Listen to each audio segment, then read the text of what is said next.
안녕하세요. 자, 오늘은 제가 한국에서 직장 생활할 때 힘들었던 주요 원인을 얘기해 보도록 하겠습니다. 자, 저는 미국에서 박사학위를 마치고 사실 처음엔 미국에 취업하고 싶었어요. 근데 미국 문화를 몰라서, 정확히 말하면 미국 인터뷰 보는 걸 몰라가지고 박사 마치고 모든 대기업에 그 인터뷰에서 죽 써가지고 다 떨어졌어요. 그래가지고 한국에 돌아갈 수밖에 없었습니다. 그래서 한국 돌아가서 한국에서 대기업을 다녔었어요. 그러다가 이제 한국에서 이제 인터뷰 연습을 열심히 해가지고 다시 미국에 인터뷰 합격해서 나온 거거든, 다시. 근데 그때 한국에서 대기업 다닐 때 저는 너무 힘들었어요. 왜 힘들었냐면 특히 과로로 2번이나 쓰러졌거든요.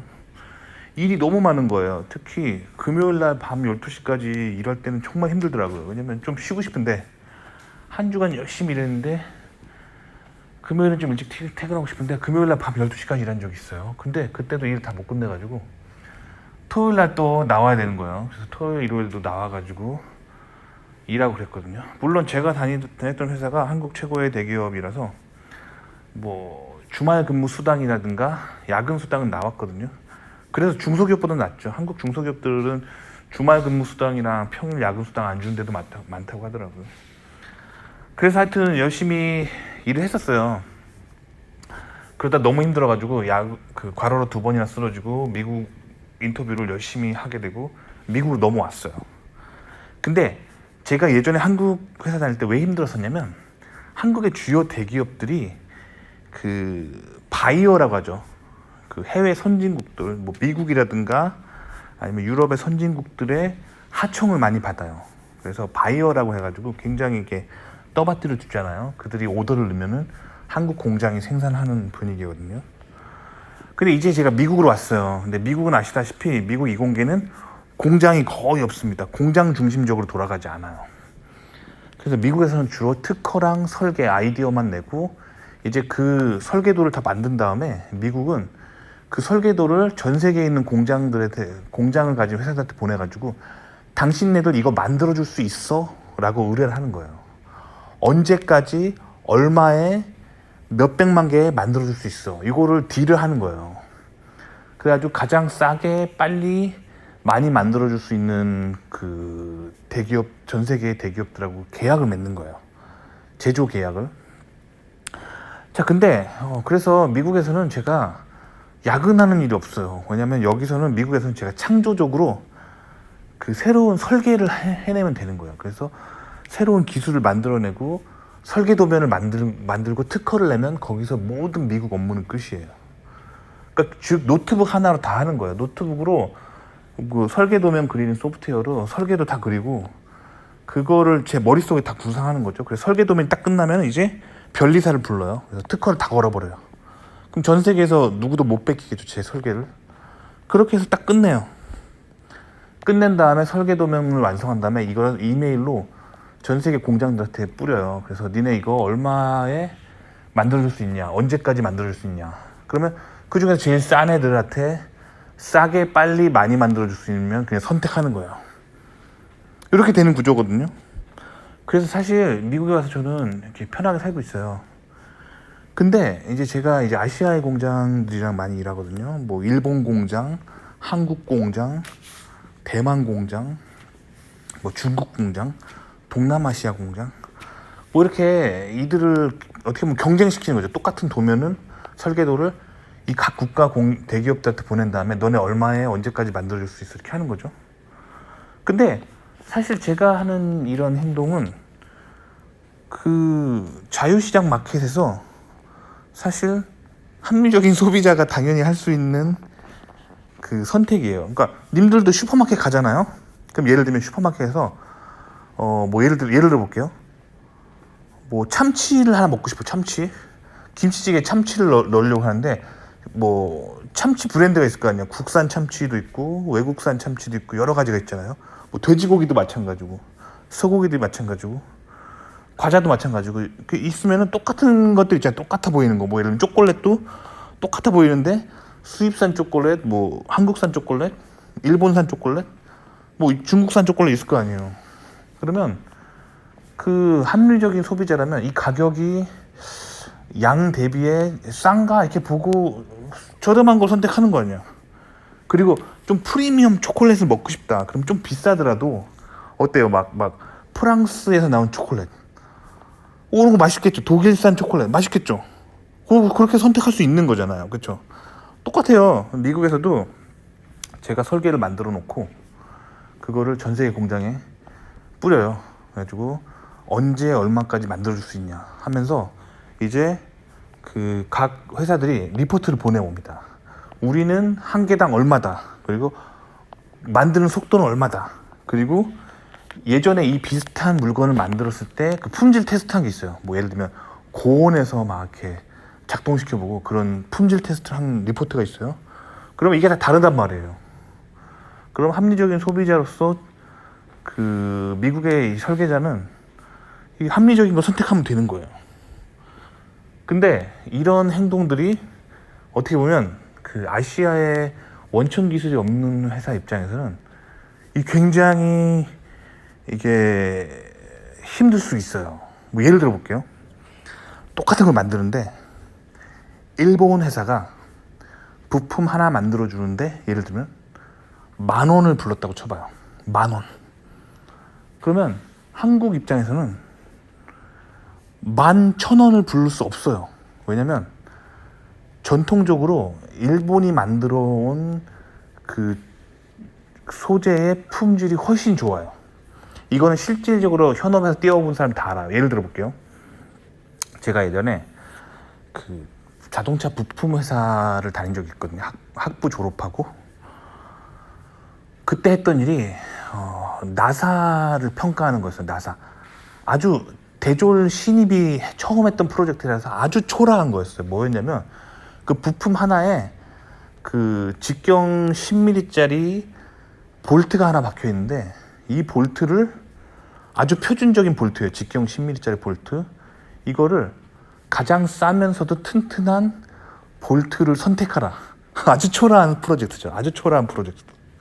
하지만 했습니다. 그래서 어떻게 했냐면 제가 그때 일본산 일본 중소기업이 만든 볼트를 그 샘플을 사오고 그 다음에 한국 중소기업이 만든 볼트를 사왔어요.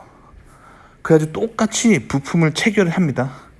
그리고 그거를 체결할 때 똑같은 힘으로 그 로보트가 있어요. 똑같은 힘으로 토크를 가해주는 로보트가 있어요. 그래서 뭐 예를 들면 똑같은 토크로 쪼여달라고 이 기계한테 하면 기계가 사람이 하는 거랑 다르게 아주 정밀하게 힘으로 딱 조여줍니다. 그렇게 한 다음에 이거를 그 망치로 때려요. 그 망치가 사람이 때리는 게 아니라 로봇 망치예요. 그래서 내가 힘을 딱 주는 거예요. 뭐 예를 들면 100뉴턴이다 하면 딱 100뉴턴으로 딱 때려주는 망치가 있어요.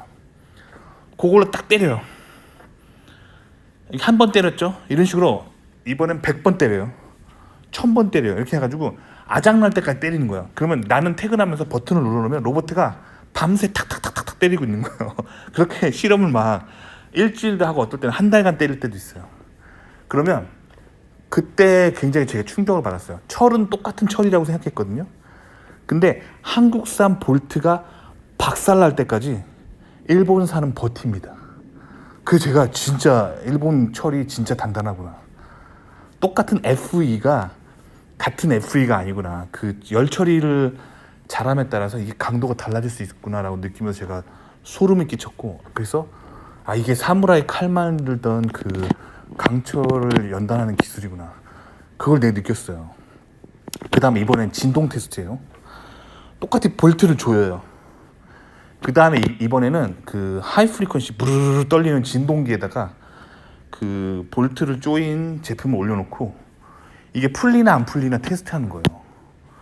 그리고 뭐 한 달 동안 계속 진동을 가하는 거예요. 그러면 한국산 볼트가 다 풀릴 때 일본산은 안 풀려요. 진짜 신기하잖아요. 원인이 뭔가 해가지고 그거를 이제 분석을 해봤었거든요. 그래서 현미경으로 분석을 해보면 일본산 볼트는 그 나사선 사이에 그 쇠만 있는 게 아니라 눈에 보이지 않지만 아주 미세의 그 폴리머 파티클을 살살살 뿌려놨어요. 그래가지고 마찰력이 증대돼가지고 진동에도 안 풀려요. 엄청난 기술이죠. 그래서 나사 하나 해보고 제가 그 일본 기술에 소름을 끼쳤습니다. 뭐 이런 거예요. 그래서 미국 사람들은 이런 실험들을 많이 해봤습니다. 왜냐면 이 극한의 신뢰성 테스트를 미국 사람들 많이 해봅니다. 왜냐면 이게 미국이 직접 하는 게 아니라 이 실험하기 위해서 샘플을 요청해요. 뭐 한국 회사 샘플 몇 개, 대만 회사 샘플 몇 개, 일본 회사 샘플 몇 개 이렇게 요청한 다음에 그거를 이제 이 실험만 또 대행해주는 중소기업이 있어요. 여기다 보내. 그래가지고 말한 실험들 다 해보는 거, 극한의 실험들. 그래서 미국 사람들 알아요. 일본산 소재가 가장 튼튼한 거를. 그러니까 일본이 10,000원 부르면 한국은 10,000원 부를 수가 없어요. 9,000원, 8,000원, 7,000원 불러야 돼요. 그리고 일본이 이거 만드는데 한 달 걸린다 하면은 한국은 한 달을 부를 수가 없습니다. 그게 할 수가 없어요. 그래서 한국은 3주 만에 한다. 혹은 심하면 우리는 2주 만에 해가지고 일본의 생산량 2배다. 이렇게 얘기해야 수주를 따낼 수 있는 거예요. 입장이. 그럼 한국보다 더 가난한 나라들, 더 기술력이 없는 나라들은 더 제사를 깎아 먹어야겠죠. 요거예요. 그래서 내가 한국에서 힘들었던 이유가 사실 그 기술이 일본한테 안 되기 때문에 싸게 빠르게 만들어야 했었기 때문에 내가 힘들었던 거예요. 아시겠죠? 그러니까 한국 미디어가 계속 국뽕으로 막 뭐 일본 기술을 제쳤다 막 얘기하는 거는 말이 안 되는 거예요. 말이 안 되는 거예요. 그럼에도 불구하고 한국 이공계에서 기현상이 일어나고 있는데 한국 대기업들이 일본 대기업 여러 개 합친 것보다 매출이 훨씬 높아요. 매출 자체가. 그러니까 매출이란 건 순이익이랑 다르죠. 매출이란 건 그 판매하는 총 금액 말하는 거예요. 거기서 원자재를 뺀 가격 그리고 인건비를 뺀 가격이 순이익이죠. 순이익은 한국 대기업들이 크지 않은데 매출 자체가 되게 큽니다. 그 이유가 싼 가격과 많은 높은 수준이보다는 뭐랄까 같은 돈을 받고 오랜 시간에 일하는 노동력을 제공한 결과 한국이 그런 경쟁력이 생기는 거거든요. 그래서 한국 이공계에서 그 일을 하면은 힘든 거야. 힘든 거예요. 한국이 그 국제 시장 속에서 일단 미국보다 기술이 안 되죠. 유럽보다 안 되죠. 일본보다 안 됩니다. 요즘은 대만한테도 밀려요. 그러니까 하지만 중국보다는 좀 잘 만들거든요. 그러니까 중국보다 좀 더 수준이 있기 때문에 중국보다 조금 비싸게 받지만 일본이나 유럽에 안 되기 때문에 일본이나 유럽보다는 비싸게 받는 거예요. 그러니까 딱 그 지점에서 한국 엔지니어들의 연봉이랑 노동 강도가 딱 정해지는 거예요. 딱 기술 수준만큼. 아시겠죠? 그러니까 한국이 이렇게 막 너무 힘들다고 억지로 법으로 막 주당 몇 시간 규제하면은 한국은 더 가난해지는 거예요. 그러니까 이런 규제를 할 수 있으려면 어느 정도 그 기술의 경지에 이른 후에 할 수 있는 일이거든요. 지금 한국이 만약에 주당 몇 시간 일한다고 규제를 해버리게 되면 그냥 국제시장에서 그냥 밀리는 거예요. 왜냐면 지금까지 한국이 살아왔던 이유가 일본이나 유럽보다는 기술이 안 되니까 미국이 유럽 하청이나 일본 하청하는 그 금액보다 싸게 부르고 그리고 유럽이나 일본이 우리는 우리는 몇 주 안에 생산해 준다고 하는 것보다 일주일이나 2주를 깎는 거죠. 그러면 결국에 한국 엔지니어는 결국에 박봉을 받아야 되고 주말에도 일해야 되고 야근을 해야 되는 상황이 오게 되는 거야. 안타깝죠. 저도 한국에서 일할 때는 이게 너무 속상하고 너무 힘들었었는데 이게 그 시장에서의 반응이라는 거죠. 한국이 가지고 있는 기술력의 반응이라는 거죠. 그러니까 한국도 돈을 많이 받고 적게 일하려면 이 높은 수준의 기술력을 가지고 있어야 돼요. 그 이공계가 높은 수준의 유럽이나 일본만큼의 수준을 가지고 있을 때 그렇게 살 수 있다는 거야. 그러니까 편하게 살고 돈 많이 버는 거는 능력이 돼야 된다는 거야, 결국. 근데 지금 한국 이공계가 받고 있는 그거 있잖아요. 그게 딱 지금 한국 기술력이 그렇다는 거예요. 그래서 저도 요즘 한국의 그런 미디어를 보면은 한국 고3 학생들이 공대를 안 가고 막 의대 가려고 하잖아요. 근데 그 댓글을 보면은 한국 이공계도 의대만큼 대우받을 날이 오기를 바랍니다 하면서 막 그런 댓글들이 많지만 그건 바람일 뿐이에요. 공대가 의대만큼 돈을 벌고 그러면서 쾌적하게 살려면은 한국의 기술력이 전 세계에서 어느 정도 수준까지는 올라가야 된다는 거죠.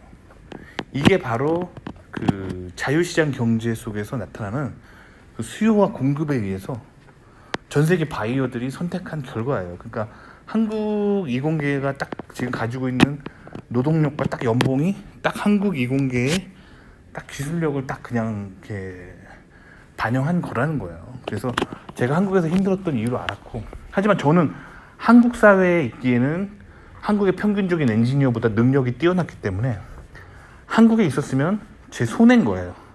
왜냐면 제가 의사가 아니잖아요. 변호사가 아니고 치과 의사가 아니잖아요.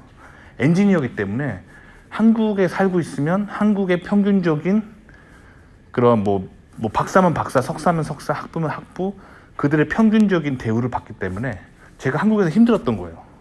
그러니까 능력 되는 사람은 미국에 나와야 되는 거예요. 한국이 막 변하기를 바라면 안 돼요. 한국이 변하면 변할 수 있겠지만, 물론 한국이 1970년대보다는 훨씬 좋습니다. 하지만 그 변하는 속도가 그거 기다리려면 몇십 년 기다려야 된다는 거예요. 그래서 그냥 저는 그래서 한국 회사에 잠깐 일하다가 퇴근하고 도서관 다니면서 막 면접 공부해가지고 그렇게 해서 뿅 하고 미국 대기업 붙어서 다시 왔습니다. 그래서 지금 미국 대기업에 온 결과 한국에서 다녔을 때보다 연봉은 현재 연봉은 한 2.5배 정도 올랐어요. 2.5배 정도.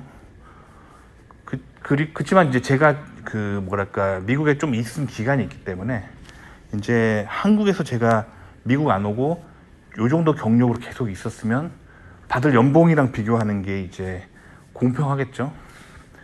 그 한국에 제가 그냥 있었으면은 연봉이 조금 올랐겠죠. 그거랑 비교해 보면 제가 한국에 있는 동기들에 비해서 연봉이 한 2배, 1.8배에서 2배 정도 높다고 보시면 되고, 한국은 이제 한국 업무 강도가 있잖아요. 근데 저는 주말에 토요일, 일요일 일 안 하고 평일에는 이제 한 9 to 5, 아침 9시 출근, 저녁 5시 퇴근 정도로 일을 하고 있다는 거죠. 그러면서 휴가는 또 미국 회사 휴가가 많고, 미국엔 원래 연휴가 많은 거고, 그렇게 살고 있다는 거예요. 그러니까 한국에서 내가 힘들었던 이유는 그 한국의 이공계의 평균적인 이공계의 기술력 때문이다. 그게 싫으면은 본인이 능력을 쌓아서 저처럼 미국에서 공부를 하고 미국에서 취업을 하면 됩니다.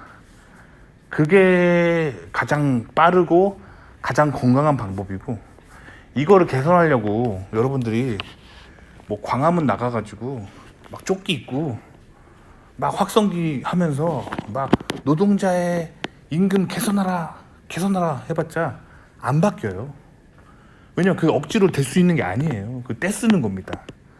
억지로 그렇게 막 하잖아요. 그러면 조금 오르긴 하겠죠. 막 파업하고 막 난리치면은 조금 오르긴 하겠지만 그 많이 오르지 않고요. 그 인간적이라면 본인이 원하는 만큼 대우를 받으려면 되게 오래 걸려요. 10년 걸려서 사회가 조금 변할 수도 있는 거고 20년 걸려서 조금 변할 수 있는 건데, 그렇게 하는 거는 건강한 방법이 아니라는 거예요. 건강한 방법은 자기가 능력을 키워서 자기 몸값을 올리는 거예요. 그래서 자기를 대우해 줄 수 있는 마켓을 찾아서 자기가 이동하면 됩니다. 저처럼요.